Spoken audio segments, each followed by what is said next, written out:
Now I'm going to start off sounding very basic and obvious, but I think sometimes it's good to go right back to the very beginning when asking questions about recovery. So these are 10 patients, these are diffusion-weighted images, which allow you to detect acute stroke, and these were 10 patients who all presented with severe hemiplegia. And those of us who see patients with stroke get these diffusion-weighted images. And the question that should arise is, of these 10 patients all with hemiplegia, can we predict who's going to get better and who isn't? A lot of work has been done trying to think of all sorts of regressors and multiple regression models to try and predict where people are going to end up. And it is, as you probably know, it's very, very difficult to, even today, to tell a patient, are you going to get better or not? As time progresses, you certainly can do a better job. For example, if you're still plegic in the arm a month out, then it's pretty clear that you're not going to get much back with current rehabilitation strategies anyway. But these are patients being scanned within the first 24, 48 hours. Can we predict how people are going to do? And also, how heterogeneous is it? In other words, whenever you read patient papers on recovery, people always say, oh, well, it's extremely variable. Patients differ in their age, their lesion location, lesion volume, God knows what. And so any given patient, it's almost impossible to know where they're going to go. And that's been due to the fact that when you do these regression models, you usually have an R-squared of around 0.5. So there's a lot of unaccounted for variability. So when you're trying, and I think I'm going to be talking about stroke, but I think these ideas, should apply to spinal cord injury and to head trauma and to any kind of nervous system damage, maybe even degenerative conditions. How do you think about recovery from focal lesions? So I think one thing is that lesion is everything, and this is true when you're measuring lesion volume, lesion location, and it's also true when people use TMS to measure corticospinal tract. In other words, people are trying to say that it's about the interrupted descending pathways when it comes to paresis, and if we could just exactly tell you how many corticospinal tract fibers you've severed, we can tell you how well you're going to do or not.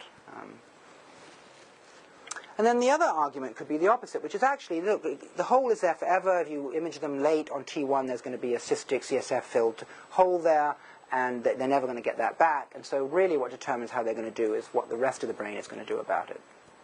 Okay. Now, of course, this is a heuristic, slightly false dichotomy, but I think it's useful in so much that the ways that you answer these two questions are somewhat different, both in terms of the methodologies used and the mechanisms ultimately that might be in play.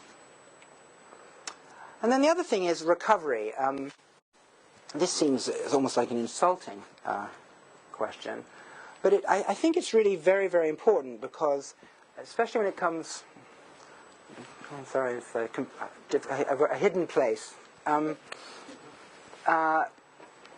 is should we consider recovery an end point, or should we consider it a process?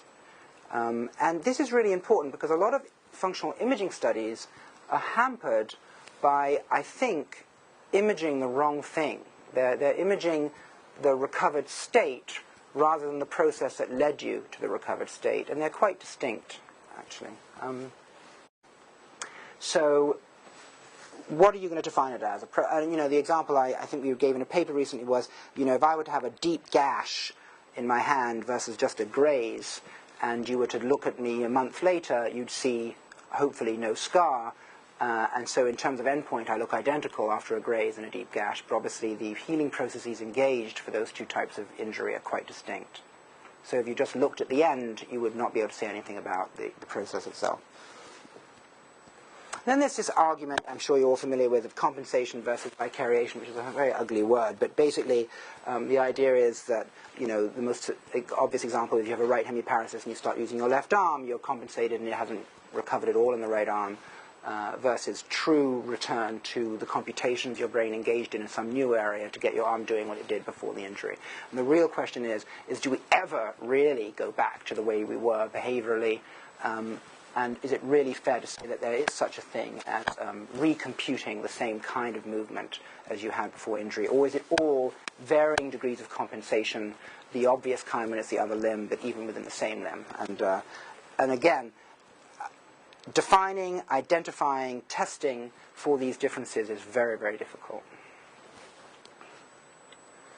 And then, sort of in a related manner, this notion of impairment versus function, I think it's fair to say that in rehabilitation, certainly in motor rehabilitation, there's a lot of emphasis now on function and ADLs, which is not misplaced. Obviously, we want people to be competent in ecological tasks, but on the other hand, if we're interested in the biology of recovery, then really we should be measuring impairment. And I remember I was at a meeting last year where I was struck to find how few rehab centers actually know how to do a Fugl-Meyer.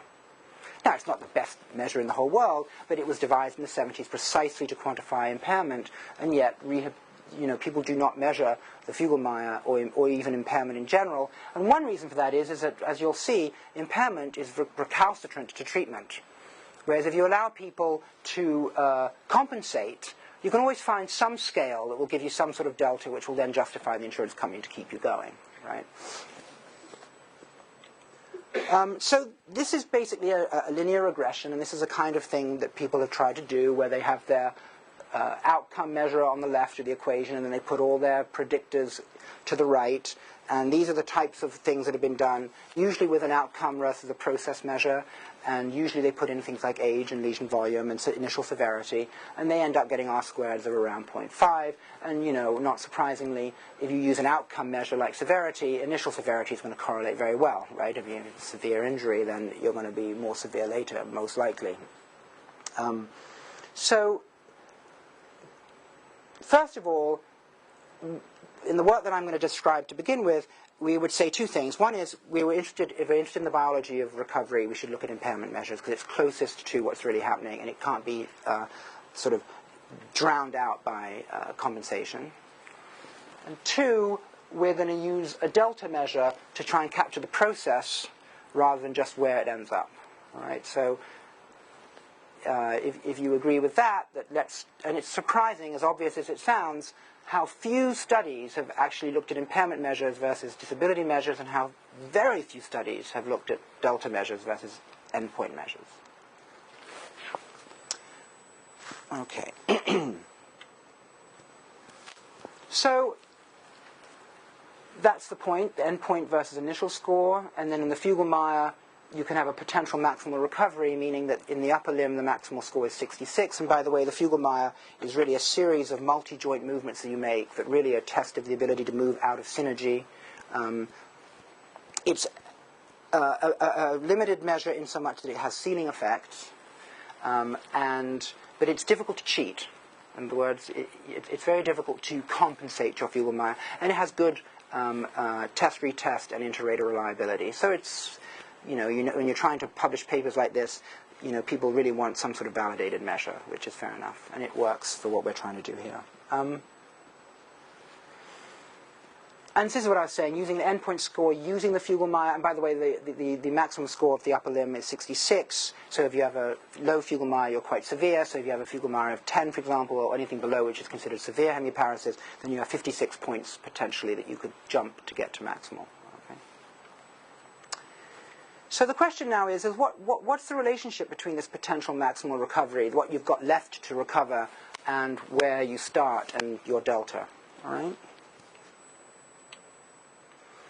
So, to dichotomize, one could imagine, well, your recovery is somehow some process that is unrelated to where you are initially, all right? So the idea here is that your delta, your jump, whatever your brain's going to do about the injury, like the graze and the gash, you hope that the outcome is going to be normal integument at the end. It's not as though if you have a gash, it just stops halfway, right? And this means that the correlation between the initial score and the endpoint will be quite large in magnitude and positive, right? Which is what we were saying. If you're very severe to begin with, you're likely to be more severe than somebody who was mild to begin with. And the correlation between your initial score and your delta will be quite small and, bounded by the reliability of your measure. We're assuming, actually, and we looked at this, that the measurement noise for the Fugl-Meyer is actually low. I'm not going to show that data today, but it really looks as though most of the variability in the Fugl-Meyer is true biological variability and not measurement noise. Or, alternatively, like learning, and this is where learning comes in, where error-based theories of learning have always assumed that the size of your correction to an error is proportional to the magnitude of your error. All right? There is a Scaler-Wagner rule for gradient descent learning. But basically, could it be that the amount that you improve is going to be somehow a function of how severe you are to begin with? All right, and here, your delta would be some sort of scaling factor multiplying what you potentially can recover. In other words, 66 minus your initial score plus these measurement errors and variability. So this would be called proportional recovery. In other words, the amount of process you're going to engage is going to be dependent on how much injury you've incurred. Right? So the predictions, therefore, would be that your R squared for your initial versus endpoint is going to be greater than your R squared for initial versus delta if you have this fixed recovery. In other words, the amount that you have a DC shift in your improvement independent of your initial starting conditions. Or you have this proportional recovery where, in fact, the amount that you bounce is dependent on how badly you've been hit. Okay? And this is work on a database I started years ago now, where I was just talking to John here about the need for natural history data recovery. It's remarkable how little natural history data there is because, you know, granting agencies don't really want just observational studies anymore, right? But we need that for the denominator. So we just wanted to see first-time patients, first-time stroke, and then do a bunch of measurements over time, over 2 years, and just see where they end up. Now, of course, there's selection biases because people need to come back, and of course, if they're really impaired, we never see them again. And this is just to show on the Fugl-Meyer that this is their mean value, so they were in the moderate range on average when we saw them in the first week, and this is where they came 3 months later, and this is 6 months later. And what you can see, and you can actually get test-retest reliability measures out of this, is that they pretty much bounce in the first 3 months, and then they level off, which is what a lot of people say, right? That by 6 months you've done all your recovery, and yet, of course, when you talk about constraint-induced therapy and robotics and FES, we say, no, you can still get responses in chronic patients, but maybe that's because we're getting compensatory responses out late, but in terms of the biology of impairment, maybe it truly is doing this, and maybe we have to do something different to actually have an effect on impairment, but we'll get to that later. So we took 3 measures. We took the Fugl-Meyer, which I've spoken to so far, but we also looked at the 9-hole peg test, and we also looked at dynamometry, right? And we just wanted to see whether we could see proportional versus fixed recovery. And so here, you're basically seeing acute on the x-axis versus the absolute measure on the 9-hole peg test, which is time taken to get 20 pegs, versus the delta measure. And what you see is a very low R squared when you try and correlate the acute value and their endpoint value. But you get this remarkably tight relationship when you do it acute versus their delta. In other words, the amount that you jump in improvement on your 9-hole peg test is directly proportional to how impaired you are on that test to begin with. Right. Now, we'll get to how weird that actually is in a moment. Right. What's interesting... Sorry, what's the N here? How many subjects? In this particular slide, it's 17. We have a paper already out where we looked at, and I'll show you that data, on 47 patients on the Fugl-Meyer, where we saw this same relationship. What I decided to show here was 17 patients who all got the 9-hole peg test and the Fugl-Meyer and dynamometry. Okay. Question. Was there a lower limit on your initial Fugl-Meyer scores? I mean, for patients who are completely plegic at the time? Yeah, we gave they get a 0. Okay, but they were allowed. There was something. And that's what's so interesting is we'll get to that actually, but. Or I'll preempt myself. Severe patients seem to fall into 2 categories. I mean, it's a critical question. Those who don't budge, and then those who have the most spectacular jumps of all patients. All right? But we'll get to that. And then this is the... oh, by the way, I haven't got the data here. What's really interesting is on the 9-hole peg test, we just published a paper last year where it's actually quite abnormal in the unaffected hand in patients after stroke. And much less studied, of course, in hemiparesis is the time course of recovery of the unaffected side. right? But there is a time course for recovery of the unaffected side. And what's really remarkable is that this proportional recovery rule is true for the unaffected side as well, and it has the same slope. Right? So what about hemispheric differences? I would predict this would be a stronger effect in people with left hemisphere. We haven't, when we put side into the regression, the coefficient isn't significant. Okay, but there's always power issues, right? So just keep that in mind, right? That it's something going on in the unaffected side. There's this relationship there too. And it's also true for the Fugl-Meyer. I mean, look at these R squareds we're getting, right? You know, 0.97, right? I mean, let me just finish these 3 slides, and then we can sort of talk about what this might mean. And then not as strong a correlation, very similar to what people like Pam Duncan and others have shown. When you use the absolute value later versus the initial, you get these R squares of around 0.4, 0.5. Look at this. Whereas for dynamometry, which is the 4th test, it's sort of the opposite hypothesis, right? You're getting a weak correlation for the delta and a stronger correlation. And by the way, this was really flatline if it wasn't for this one leverage point on this regression, which was really pushing this up. This is real. I have to be honest. I can't just cherry pick, right? But if this leverage point were not there, this would be flatline, right? So it's very important because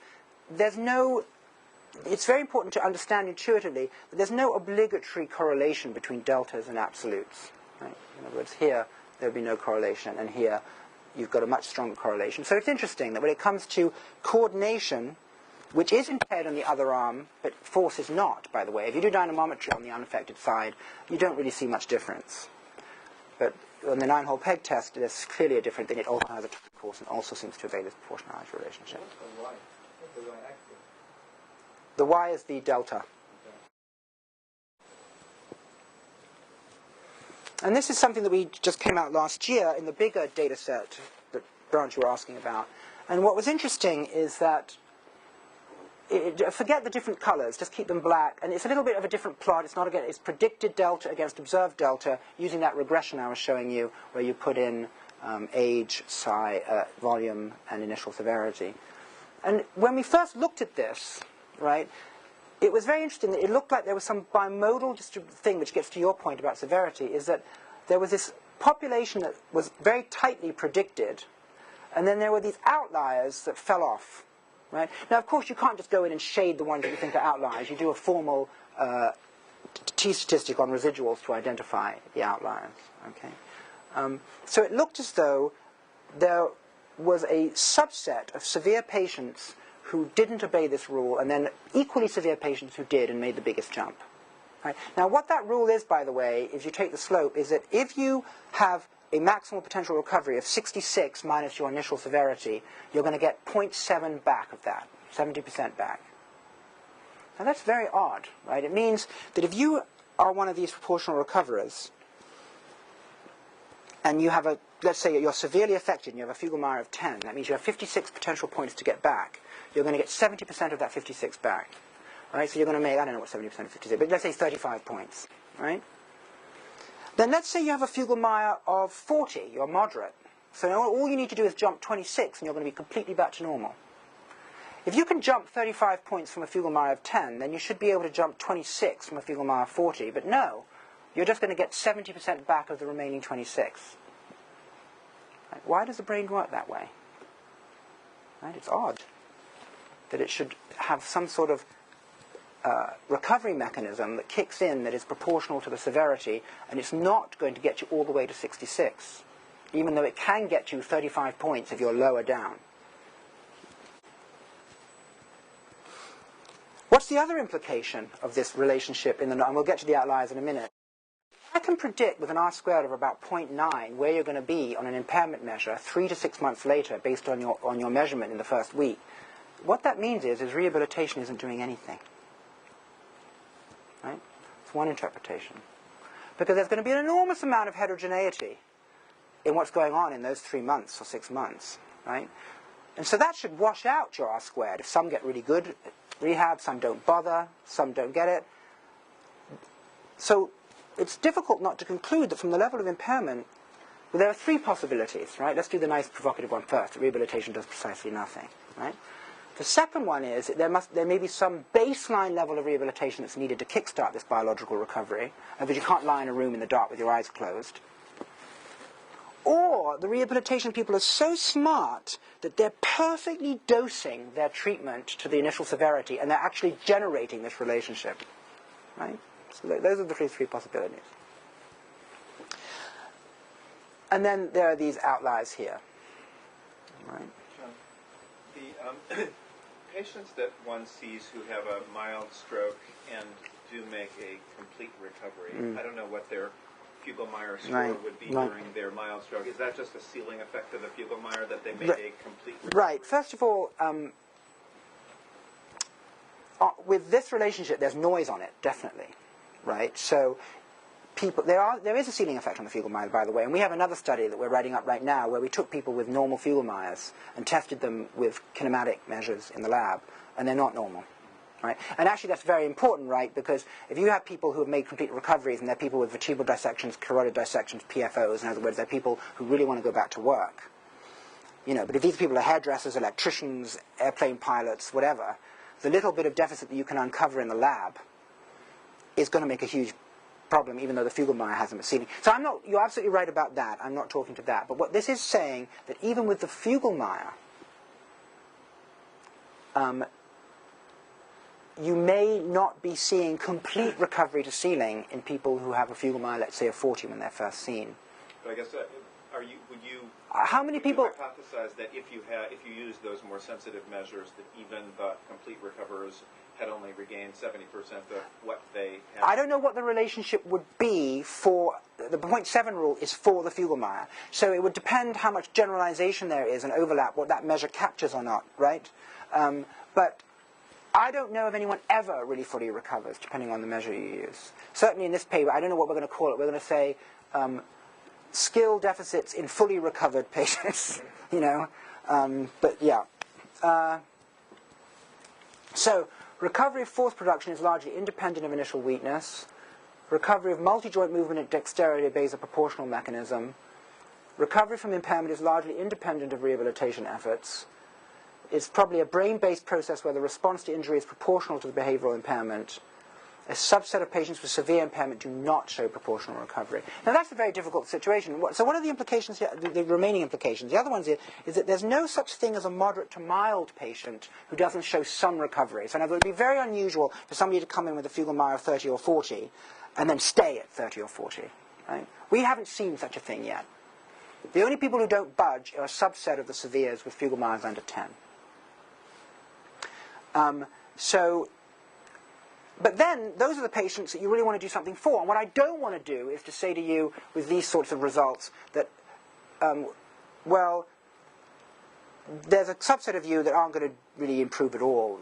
We should really not invest any rehabilitation efforts, on you. Right? We don't want to talk about that.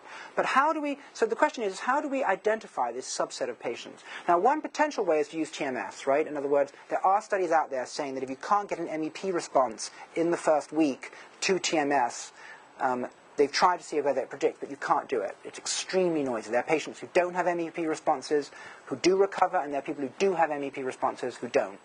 Right? So in the first week or two, using TMS is very, very difficult. There's a very interesting study coming out in cerebral cortex. I think it's already out. I know this because I reviewed it. And it's very interesting that they showed that you have to use different kinds of measures other than TMS to predict recovery. And you have to look at things like intracortical and intercortical inhibition measures using paired pulse TMS, which is really interesting because it gets back to what we're going to show next. So let's say that I'm right, that there's this spontaneous brain process that recovers in proportion to the size of the initial impairment. It's somehow error-based. It sees this horrible error, and it sends some signal to the brain to recover. And that rehabilitation, when it comes to impairment, doesn't do anything, and that's why rehabilitation centers don't do Fugl-Meyers. And then you might say, well, what about CIT? And I'm going to take CIT as an example, because that's the most, gets the most play. And people think that it works. There was the EXCITE trial, which I'm sure you all know about, published in JAMA, where they took patients 6 to 9 months out from stroke and basically took the chronic population, the ones that I say that have now hit their predicted ceiling, and did CIT on them. So let's just take CIT as an example of what is it actually doing, right? Now, constraint-induced movement therapy was basically evolved out of work that Ed Taub did many, many years ago in diaphragid monkeys who had their dorsal root ganglion severed, and therefore they had no afferents, but they had normal efferents, but they let their arms fall uselessly by their side. They didn't use them, right? So it led to the notion of learned non-use. And we'll talk about that. And what's learned non-use? Now this gets really complicated because the idea is, let's say you have your stroke, and you are not plegic, but you're clumsy, and you have a normal left arm. The idea is, if I interpret correctly, and I've had emails disagreeing with me from them, but I think this is fair, is that you say, oh, the hell with it, I'm not going to use it because I know I've got some function left, but it's not sufficient for me to get by, I'm just going to switch over to the other arm, and then this becomes even worse than it was from the initial deficit, right? So then you have to ask yourself, does that mean that rehabilitation is simply going to try and get you back to the residual you had at the time of the stroke, or is it going to try and get you back to that residual and then shoot through to being better than you were at the time of the initial deficit? Right? Learn non-use is something where there's no time course. There's a very interesting experiment now in the rat by Brian Kolb and Weishaupt, where I think they've shown convincingly that there may be some truth to this, is that rats begin to just give up trying to press a lever if they can't do it very well. Right? And it leads to a very interesting area of controllability, which I don't have time to talk about today. But there is something to the idea that you have some residual function, but you don't even bother with it, and it falls by the wayside. Right? The reason I'm making a lot of that out of this is that getting you back to your residual may be very different from trying to actually get people to be better than their deficit at the initial time of the stroke. What's interesting about the EXCITE trial and other studies of CIT is that related to what I've been saying, is that the response appears to be dependent on the recovery measure you choose. Right? So if you have subjective self-measures like the motor action log, you get these great results. Oh yes, I'm back on the squash court. Then you get intermediate results for functional measures, and you get the worst result for impairment measures. Right? So maybe there's a clue here already from the trials in rehabilitation that can make us not be contradicting what I've just said about impairment. So this is what I just said. I'm not going to read that to you. So we did a little pilot study based on private money where we took patients, quite heterogeneous, as you know. There are always more authors on the papers than there are subjects in the studies. And we basically took all comers. They were all chronic. They were way out beyond 6 months. They were quite heterogeneous in age. They had lesions all over the place. But they all had significant sensory motor deficits on one side. And basically the design was very simple. It was basically test, retest. The patients came in and they were tested in the lab kinematically, and then they did nothing for 2 weeks, and they came back again. And then in this 2-week interval, they got constraint-induced therapy. What does that involve? It involves putting a mitten on 90% of the time, although most people don't manage to do that. You try and give them 3 hours of shaping therapy for the weekdays, so that's 10 days, not including the weekends. Shaping is something I don't have time to talk about. The reason I don't want to talk about it is I don't understand it. Shaping is some bizarre variant of reinforcement learning where you titrate difficulty. It's what people use. But if you try and look for a learning theory of something like that, you can't find it. Right? And we're working on that right now. We're trying to now actually come up with some sort of formal theory. But, don't hold your breath, but we're working on it. So basically, you make them do tasks where you titrate from easy to hard, and you reward them with success, and you have their good arm mittened or in a sling that you try for most of the time.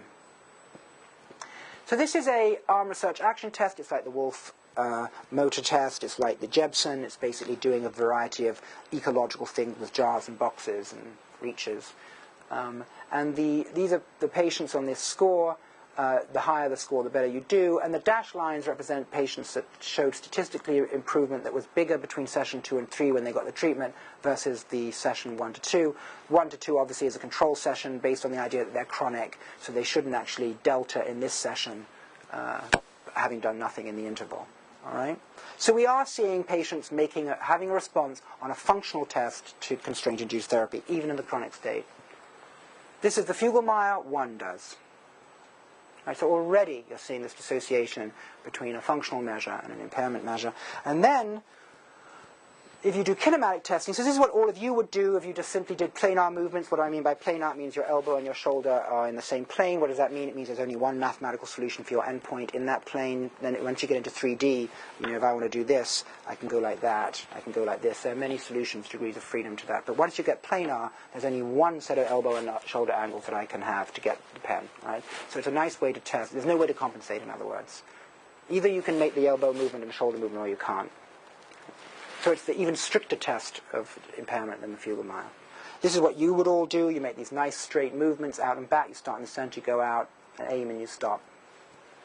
Obviously, if you want to get patients to do this, you have to control for speed and movement time. Otherwise, it's apples and oranges. So you have to find a way to clamp performance. So we made sure that controls and patients were doing this at the same speed and the same movement time, so that we're looking at like with like. In other words, the patients are forced to go as fast as controls.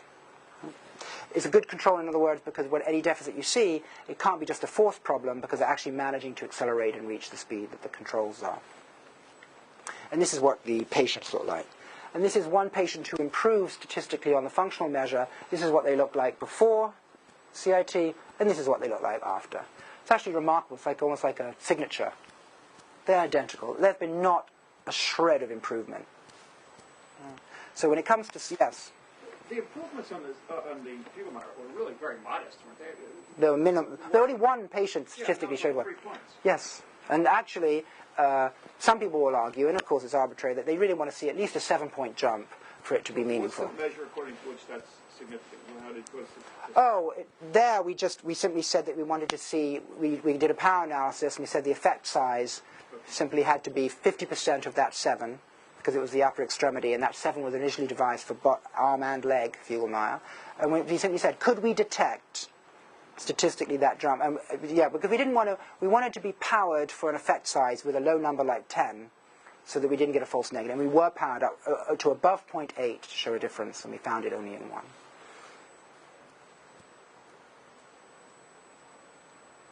So no improvement in skill. So this is very consistent with what I was saying, is that if you're having an effect with rehabilitation, it's not operating at the level of skill. Right? And this is just, for Branch's question, the ARAT there was a significant jump. For the Fugl-Meyer there was none. For curvature, endpoint accuracy, which is an ellipse area for endpoint scatter, there was nothing. So, congruent with what I said before, whatever you're doing with rehabilitation, it doesn't seem to be having an effect on skill, and that proportional relationship is something the brain is doing very impressively, right? You're getting a true jump in the Fugl-Meyer acutely. The brain can do it, we can't do it with rehabilitation. So at the end we'll say, how do we get into the brain to make it have an effect that can sort of amplify or jazz up what we're seeing with that proportional relationship, because we're not doing it with rehabilitation, perhaps. So this is just a summary of that study. I'm not going to read it out. But just the argument being that what we're probably seeing is compensation at the level of the functional measure and no impairment change at the level of skill. And it probably makes sense that 2 weeks is not enough. If I wanted any of you to become, to beat Roger Federer or something like that, you'd have to probably go to tennis school for years and years and years and years and years, and even then you wouldn't manage, right? And you'd have to practice 6 hours a day, and they do. I remember reading an article about Michael Phelps, the swimmer, where they felt that if he missed 1 day of practice, he had a decrement in his performance. And they would swim 6 hours a day. And yet we expect patients to get better in 2 weeks. I mean, it's not, obviously it's got nothing to do with biology and everything to do with economics. And it's very important, because somebody might say, well, maybe we should just teach people quickly to compensate. We don't want to send them off to Juilliard or the equivalent, rehab-wise, for 4 years. Rehab college. Right? Who can afford that? But biologically, maybe you could, if you did CIT for every week for 4 years, you might actually see those trajectories improve. Right? What we may be seeing is a huge dose failure. Right? We're woefully underdosing treatments which might, if they were made high enough, with enough repetitions and long enough, you might actually impinge on these processes that the brain is taking care of itself at the current time. So that's that CIT study. So what is going on? Improvement, even though skill is invariant, suggests a compensatory mechanism. And just to show you that if you want to really understand the biology of recovery, you should really read the rat literature. It's really remarkably good. And people are doing these amazing experiments. And this is a very interesting study where they looked at rats, and they had to be trained to reach through a slit and pick up a noodle. So in other words, you go through the slit and you pick up the noodle. Rats don't usually do this. They usually just chomp on it with their mouth. So they have to be trained to do this. And you can actually generate a learning curve of noodle pickups per unit time for a rat. Okay? And then you give the rat an M1 stroke, and then you look at it improve over time. Now, first of all, many of the rats end up being as good, or if not better, at noodle pickups in unit time after their stroke than before. But what they do, if you look at this, is that here the rat's doing it pretty much with its shoulder and its elbow, and here you can see that this rat is now having to rotate a little bit. It's doing what patients do, right? In other words, this is here. Instead of doing this, they go like that, right? Of course, when we do our planar task and you're strapped into the chair, you can't possibly do that. So you end up showing those horrible spaghetti trajectories. But really interestingly and profound, I think, is that the learning curve of recovery for this rat was the same time constant as the learning curve to learn how to do this in the first place for the healthy animal.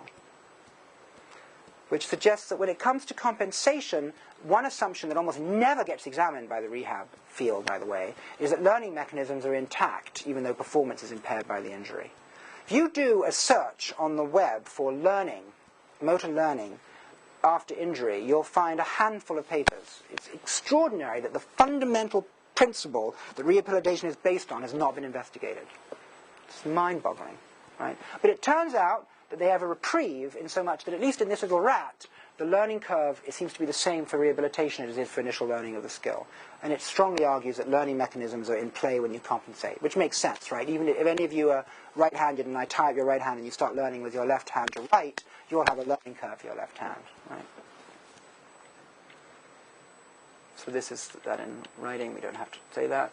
So the mechanisms likely differ for early spontaneous recovery versus late rehabilitated recovery, but they may interact. I'm not saying that you don't have to do something early on. You can't just lie in a room and let your brain spontaneously recover. I highly doubt that would work. Might. Recovery through compensation is likely to be more task-specific. Recovery through skill reacquisition is likely to be more general. Decision to emphasize skill or compensation may depend on initial severity. But as I've shown you, you seem to be able to make a very spectacular jump in terms of impairment, even when you're severe, as long as you're not one of those outliers. Skill reacquisition takes longer than compensation. Obvious impact on length of rehabilitation. Okay, so I'm going to finish by just saying, can we actually take a look into the brain to get some insight into this proportional recovery relationship and maybe predict those recoverers from the non-recoverers in the severe range of the Fugl-Meyer?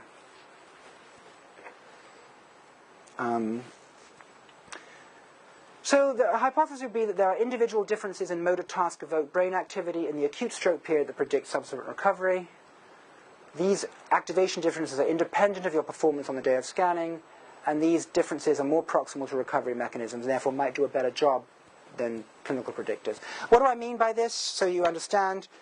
Functional imaging studies have been severely hampered by performance confounds along the lines I said. Imaging somebody before and at the end of rehabilitation and showing that the activation is different at the end compared to the beginning is trivial. If their behavioral measures are different, then obviously their imaging is going to be different, and your imaging result before or after tells you precisely nothing about the process. Right? So all these papers out there, with all due respect, about imaging of recovery, where they do before and after, tell you, in my opinion, really very little about recovery. They just tell you that imaging is different when you perform differently. Well, how could it not be? And the idea that the imaging early on might tell you something about future recovery independent of your performance, the example I always like to give is, if you're in one of those beautiful little Italian hill towns with those cobbled streets and you walk out into the street and there's a Ferrari parked next door to a Mini, and they start to go off, and because of this an Italian hill town, both of them can only go 5 miles an hour. So from the level of performance, at that particular point in time, the Ferrari is no better than the Mini. But you, because you're an appreciator of cars, can hear this deep, throaty growl of the Ferrari, and you know that if this Ferrari were out on the open road, it would kill that Mini, right? So can we find the imaging correlate of the throaty growl of the Ferrari engine, even though it's only going at 5 miles an hour, right? All right. So basically, if you want to capture these dynamic recovery processes, you have to image early on. You can't wait till it's over. You need to find a way to factor out performance differences. In a way you do, right? Because all that really means is that if you do find an activation difference that is very predictive, somebody might turn around and say, oh, well, it's just because they were doing something in the scanner that itself would have predicted. Well, what I'd like to say to those people is, tell me what that behavioral measure we're all missing is that predicts 80% of people's recovery. Right? But to sort of placate, you can factor it out, and I'll show you how. And then define recovery as a change rather than an endpoint. You've heard that before. I'm not going to. And so you can do a similar type of thing where you now it's voxels and subjects on the y side of the equation, and then here is your initial severity, and here the task in the scanner is just a squeeze task. And so we took a measurement outside the scanner of their dynamometry with the idea that a good proxy for their performance on the task in the scanner is dynamometry. So any activation in the scanner while they're doing this task that correlates with their dynamometry outside the scanner on the same day is factored out immediately. We're not interested in that activation at all. What we want to know is there any activation in the scanner that doesn't correlate with their dynamometry, but does correlate with their delta Fugelmeier? All right. Now, this type of experiment, I'll just a little aside. About that, I thought in your first section you mentioned that force and dynamometry, the correlation is with the delta. Yes, but I'm not asking that. I'm not doing a delta dynamometry versus dynamometry. I'm just putting in dynamometry simply to say, if somebody were to say, oh, well, some of the activation in the scanner at the time is going to simply be related to the performance in the scanner. And you might say, well, we don't want to look at that. So we just want to factor that out, partial it out. So we simply say any activation in the scanner that correlates nicely with their dynamometry performance on the day is going to be discounted. But why not regress out their dexterity rather than... We did that too. Okay. Right, there are many different models you can do that, but we've actually done it where you also regress out their Fugelmeier on the day. It all depends what your question is. If your question is there any additional variance in the scanning that predicts recovery when you've taken account of clinical variables, you should do what you said. If you want to know what the biological basis is for the Fugelmeier's proportional recovery to delta, you don't want to factor it out because you want to see what the biological basis for that is. So it depends what the question is, but you can do it both ways. Now, when I first proposed this way of factoring out and doing this experiment in the first 48 hours, and we went to the NIH, we were laughed at, right? And also, the idea was, could you simply find activation in the period early on that correlates with their improvement without any anatomical hypothesis? Now, of course, if you say functional imaging, people immediately think it's some sort of anatomical technique. But it isn't just an anatomical technique. It's a technique about signal and process. And so Keith Worsley came up with this approach which allows you to ask global statistical tests which have more sensitivity at the expense of localization. And we were very lucky in that I was able to convince Eric Zarin, who many of you know, to apply this technique to this question. And I remember Eric saying, well, this is never going to work, right? But theoretically, it's the right idea. But the effect size is going to be small. We're going to need a lot of subjects. But the idea was pure enough, and the technique was ostensibly the right one in order to find this activation early on that would predict future recovery without losing sensitivity by being interested in formal survival of individual voxels at an anatomical level. Because we didn't care where it was. We just wanted to know was there signal. Okay? I won't go through this right now. It's basically an extension of GLM. So this is basically just the main effect of the motor task. This is when people use their unaffected side. This is when they use their affected side. You basically see SMA M1 activation, and yes, the patients seem to bilaterally activate in the cerebellum, the key point being here that you can probably never fully control for performance in the scanner. So instead of trying to get people to do the same thing in the scanner, which is essentially impossible, I felt that we should do what we did here, which is to just factor it out with that correlation. Now, was there a pattern of activation in addition to this execution pattern that was different, that predicted the future? And yes, there is, and we identified a pattern of activation which you can't formally say anything about individual areas, but the overall pattern is significant. And what's really very interesting about this is that this pattern predominantly is predicting motor recovery but lies outside motor areas. Okay. So there's a pattern of activation in the brain involving anterior cingulate, ventral striatum, posterior parietal cortex, cerebellum, that seems to be a good predictor of recovery of delta FM, but it lies outside M1 PM at this level. Right? With the assumption that with this N, your estimates of the coefficients on these voxels would, in the limit with a high enough N, be voxel-wise significant. It gets quite involved. We're working on this right now. I should tell you that this is, we've got more N now. People have been very unwilling to believe this. And we've had to do all sorts of stuff to validate. I should tell you that we've now done a validation. The way you can do a validation with a higher N is you can do a leave one out analysis. In other words, you have 23 subjects, which we have here. You estimate the pattern in 22. You take one out, then you try and predict the recovery in the one who wasn't included in the identification of the pattern. Okay, and that's what you're seeing here. And you can see an R squared, including non-recoverers versus and excluding non-recoverers. You get a significant R squared of around 0.4, where the pattern of activation in the leave one out analysis is actually predicting recovery in the future. Now, from a biological standpoint, this is very interesting. There's something going on that for 5 minutes you can identify it in the first 24 to 48 hours that is going to predict where people are going to be in the future, but you're not going to use it as a clinical tool with an R squared or around 0.4. This isn't that different to what we were getting with clinical predictors when we put everyone in the mix. Now, I'm not going to show you this analysis right now, but what is interesting is that if you use the functional imaging data and you generate a threshold and you admit that the real question you want to use functional imaging for is to identify the non-recoverers from the recoverers in the extreme group. There's no point doing functional imaging on all the mild to moderates because we know that there's a wonderful, very high R-squared proportional relationship for those. And what you can find is that you can use the functional imaging with this cross-validated pattern, and you can actually distinguish true recoverers from non-recoverers with this functional imaging technique. So it may be the imaging equivalent or will be a complement to TMS, but what we are finding is that the functional imaging, unlike the clinical predictors, can actually distinguish the severe recoverers from the severe non-recoverers.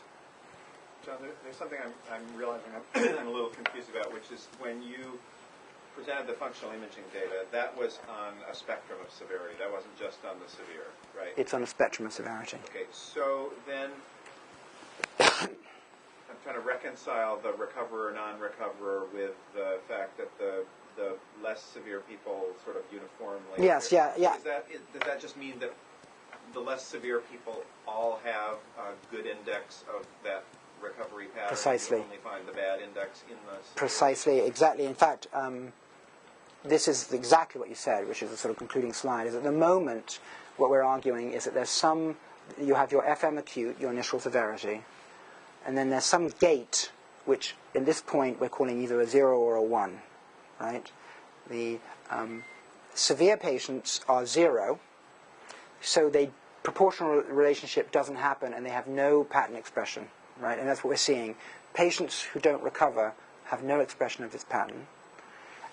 Then you have everybody else who obeys that very tight proportional recovery relationship, and they basically have a 1 here, and they gate through this. And we would argue, simply because there's a nice correlation between pattern expression and delta FM, and there's a strong correlation between FM and delta FM, that one could maybe argue that the pattern we're identifying is the proximate cause of the proportional relationship in the non-recoverers. Then you'll say, yes, but why is the R-squared almost 0.97 for FM and delta FM and only around 0.47 here? Well, there's a lot more noise in fMRI than there is in measuring the Fugl-Meyer, right? So you could have something be more proximal but have a lower R-squared just because of measurement noise. So what we can say definitely is that it seems as though with this pattern we can predict based on its expression and using a threshold. I won't go into that, it's sort of involved. Those patients that will versus those patients that won't recover in the severe range. And then additionally we'd like to argue, based simply on the correlations, that maybe this pattern is also the basis for this magnitude-dependent response of the brain to injury. Okay. Now, what could this be? I don't know, BDNF expression, how much football you played as a child. I mean, who knows? We really don't know why, for the same degree of severity, some people recover a huge amount and other people don't. All we do know is that the ones who recover a huge amount express this pattern we've identified, and the ones who don't do not. So, can we do anything about this relationship here? Could we change the slope of this relationship? Let's say it's 0.7, like I argued. Why can't it be 0.9? Right? So what could we do that's not being done now to sort of do this? And I just want to tell you briefly about a study that we're doing at the NIH in Leo Cohen's lab on a skill task that Pablo Selnick and Leo Cohen and Janine Rice, who are all there, have devised. And I was very lucky to be asked to go down and consult on this study with them.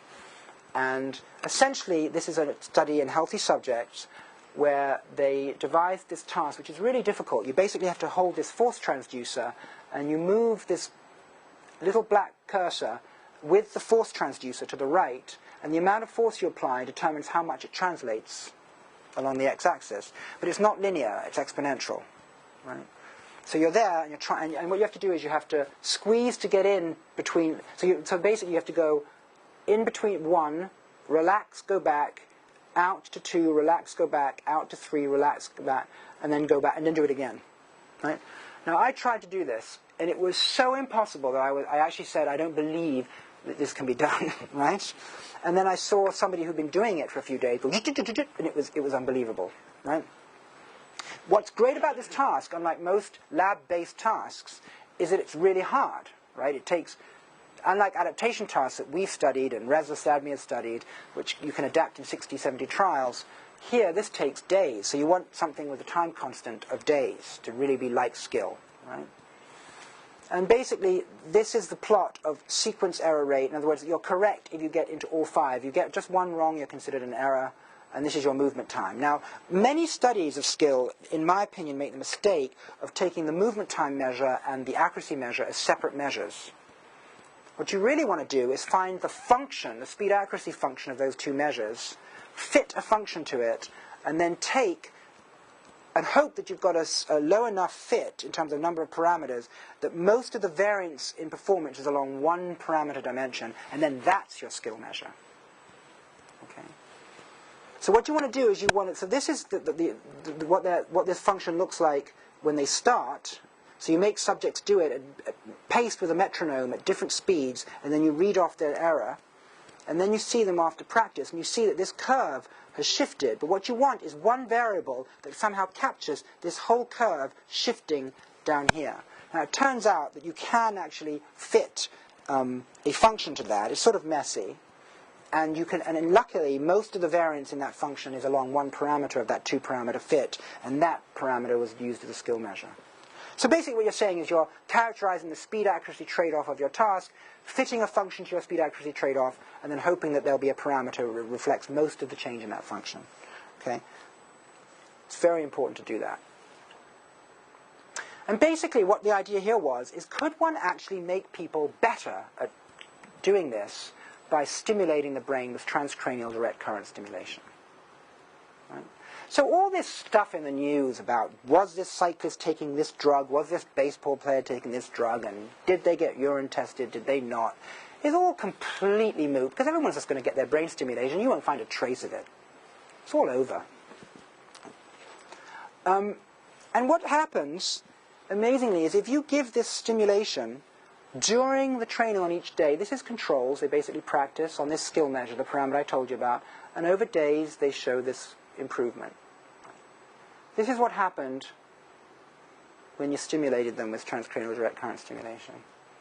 What's really interesting is that the best of the controls were not as good as essentially the worst of the stimulator.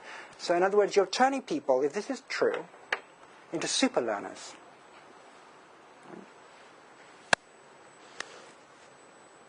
And you have to do all sorts of controls. This is a sham group. These got sham. The great thing about TDCS, unlike TMS, is that you can sham it really well. Right?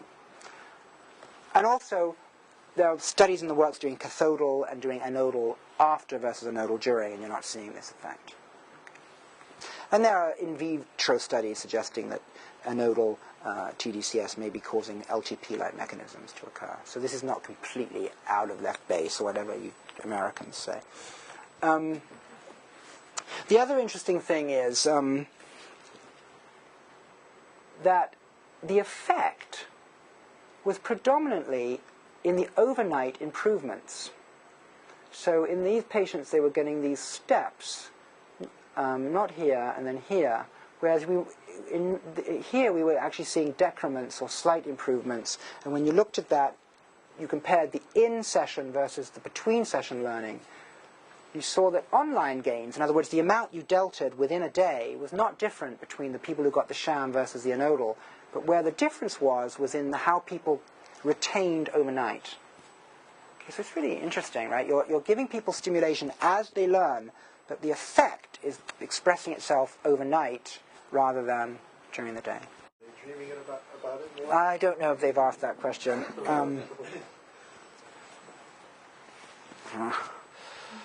What's very interesting, though, is that when you look at what was so amazing what Janine did, I mean, this is really, Janine, who's a postdoc in Leo's lab, these are 70, 80 subjects, they had to be tested those 5 days, and they came back at day 8, 29, 57, it's just this incredible study. The reason we don't really know much about skill learning is that no one really conducts these studies properly, right? Look what they require. She really has done an amazing job. And but what's interesting is that the retention, it was higher in the people who got the TDCS because they were better at the end of the initial learning, but the actual decay and forgetting was the same. So it's like being at 30,000 feet on a plane and its engine shut off versus at 10. You're going to glide down at the same rate, but you're going to be in the air longer if you're higher up. Great analogy. But basically, so it's very interesting because it suggests that this stimulation effect is highlighting offline gains between sessions, not online gains, and it's also not seeming to have an effect on consolidation and learning because the forgetting rate is not different. Okay, so it really argues again that there are multiple mechanisms in play during learning, and sometimes certain interventions only affect one component of that learning. Now, why am I showing you this? Well, the results are sort of cool, that's why. But also, what if we were to do this in patients getting rehabilitation? Right, early on. It's possible that this will have an effect on those impairment curves. Because if I'm arguing that that might be more like the long-term skill acquisition, then perhaps brain stimulation will be the way to change this slope, and doing it acutely. Now this is starting to do it, so we'll see. But so I don't mean to be nihilistic to say impairment, biological recovery, the brain can do it, we can't enhance it, we can't get to it, we're forced to simply rely on compensation through learning mechanisms. That seems to be where we're at right now, but it may well be the case that with higher dosing of what we already do, plus combining it with actual non-invasive brain stimulation, plus maybe giving, SSRIs or amphetamines, you might be able to change the slope there. So that's my challenge to people in this field is, if they don't believe that 0.7 rule for the Fugl-Meyer, break it, right? Go out there and show that that is not true. So I will finish there, and thanks for listening. These are the collaborators, by the way, and this is the person who did all the work, Janine. Pablo, who's at Hopkins, devised the skill task, and it happened in Leo Cohen's lab, and these are the other people involved in the study. Thanks very much. Additional question, don't forget to repeat. Oh, yes, yes. So this issue about proportional recovery, could it be that there's a proportional impairment that's not absolute, but the extent to which you have a lack of effort in the first few days after stroke, how demoralized you are about the severity of the deficit, brings down your recovery, and what happens over time is that you just, asymptote to where you really are? Okay, so something that always gets asked is, what if they're depressed, or that somehow you're picking up on some motivation aspect? Or transcallosal inhibition. It may not sure. be some sort of active thing. It could be a well, exactly. And what's very interesting is we just had a paper in Journal Neuroscience last year on a new theory of bradykinesia in Parkinson's disease. And the idea there, and I think it's quite compelling, is that patients with Parkinson's go slow because they don't want to go fast. Right? And the reason they don't want to go fast is because they have determined that the energetic cost of going fast outweighs the reward of getting there in a certain time. This is an implicit reward circuit, right? And as you know, there's a lot of work now on reward prediction error in explicit tasks. But what Pietro Mazzoni, who led this study, showed, I think, was that that same argument applies to the implicit motor system. Now, when you look at the functional imaging of the explicit reward circuits, they involve ventral striatum, anterior cingulate, right, which is exactly what we're seeing as the most weighted areas in this recovery network. So what if what we're seeing is an expression of your responsivity in the future, potentially, to the size of the error, in other words, the deficit you have, and that somehow there's a reward circuit that is differentially set in all of us in how it's going to respond to the size of the deficit that you're seeing. Now, it turns out that there is jitter on that for the proportional relationship, but everybody responds in a similar way to the size of the deficit, except the non-recoverers. So I think that it may well be that recovery is based on not just integrity of the cortical spinal tract, which many people are now showing, but on some implicit circuit about how much you actually want to recover. Just like PD, bradykinesia, is simply you don't want to go fast. It's got nothing to do with a primary problem in speed generation. So I completely agree with you that that's the direction that this is pointing in. I'm wary of saying it because, as you know from Eric and other people, there's nothing worse in functional imaging studies than reverse inference, right? But it's a pleasurable speculation. I'm intrigued with the sort of distinction between learning and performance, and in fact we've talked about this quite a bit at Moss because I think many studies use a learning curve in motor function to sort of make inferences about recovery requiring relearning and so on. And so in the first part of your talk, I think you were sort of suggesting that most of the recovery that is spontaneously happening is not really about learning, probably. Yes. But then I was a little bit sort of confused that in the direct current study, I mean, yes, it is a task learning. Yeah. So do we know that that's, why would you assume that learning ability has any implications to the absolutely. impairment? I'm glad you asked that question. I had a line, I think, somewhere early on where I said that they probably interact. There's a lot of data to suggest that you do get plastic changes early on in the brain in rats with exercise and in monkeys early on. For example, if you rehab them in the first 5 days in an enriched environment, you will get far more dendritic arborization, synaptic plasticity than if you wait 30 days. So that's why I sort of hedged by saying it might be a dosing issue. So my guess would be that if you really made people do high-dose operant conditioning / shaping early after stroke, not late, with stimulation or some sort of drug, that you might actually get changes, plastic changes that are like spontaneous recovery, and they bear some relation to skill learning. What I think I would argue is that adaptation, which is what when you adapt to a prism, for example, in one day, short term, is a very different thing to skill learning, which takes days to weeks to months, like the 3 months where you need spontaneous recovery. So a crude mapping would be, to bring these two things together so they don't contradict, is that skill learning takes weeks and months, spontaneous recovery takes months, right?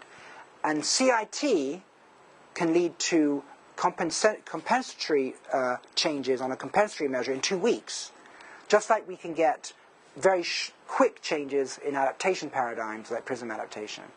So I would say that compensation and adaptation seem to be on similar timescales, and that skill learning, true skill learning, like violin, piano, tennis, and true spontaneous recovery have similar timescales.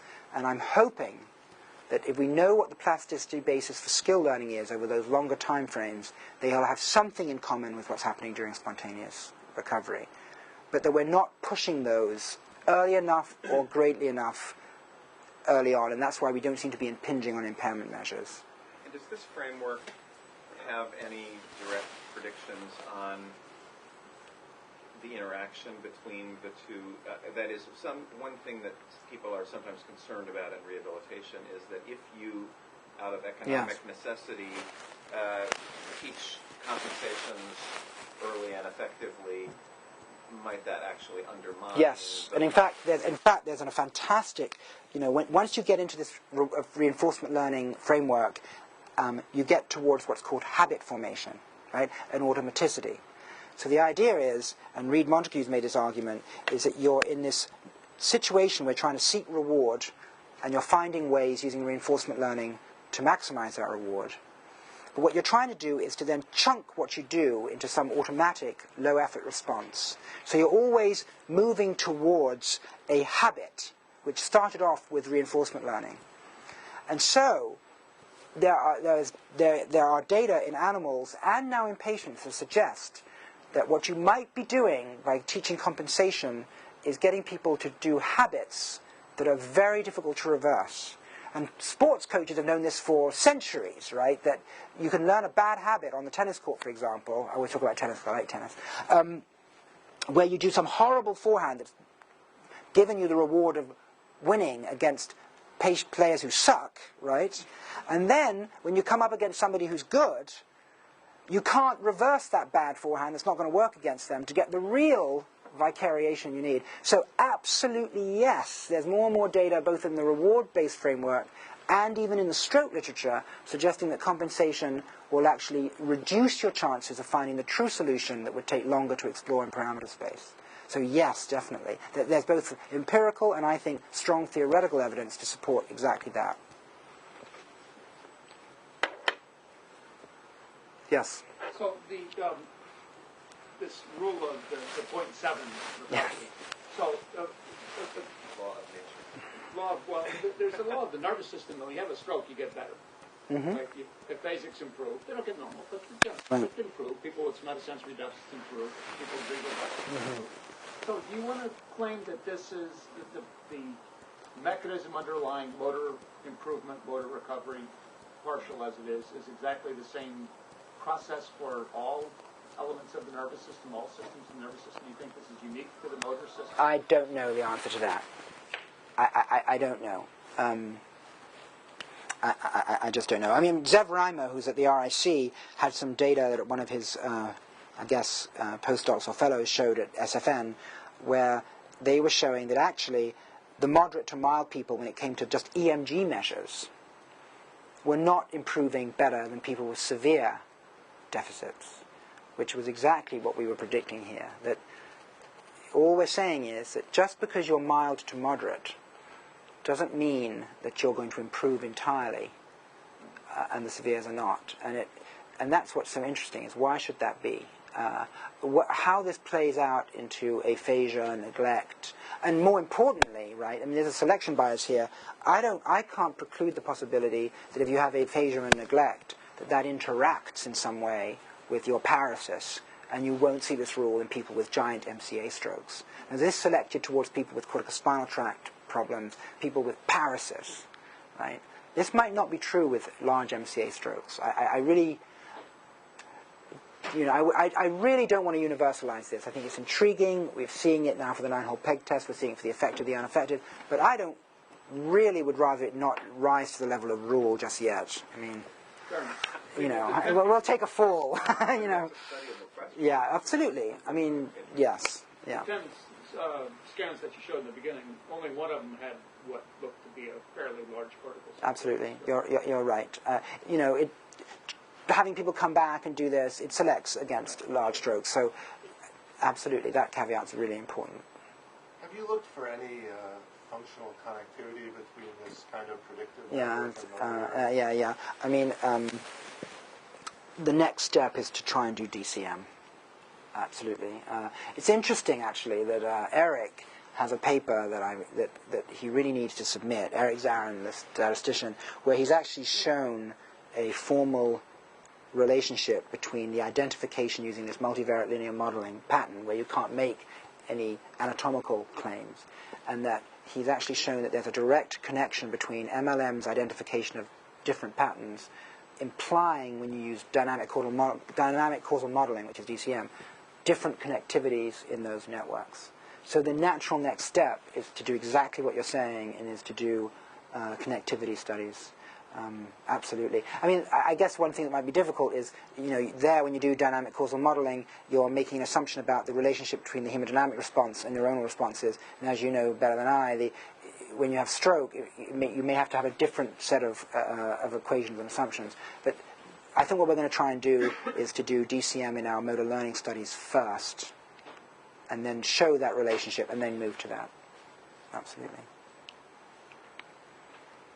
All right. Thank you Thank you very much.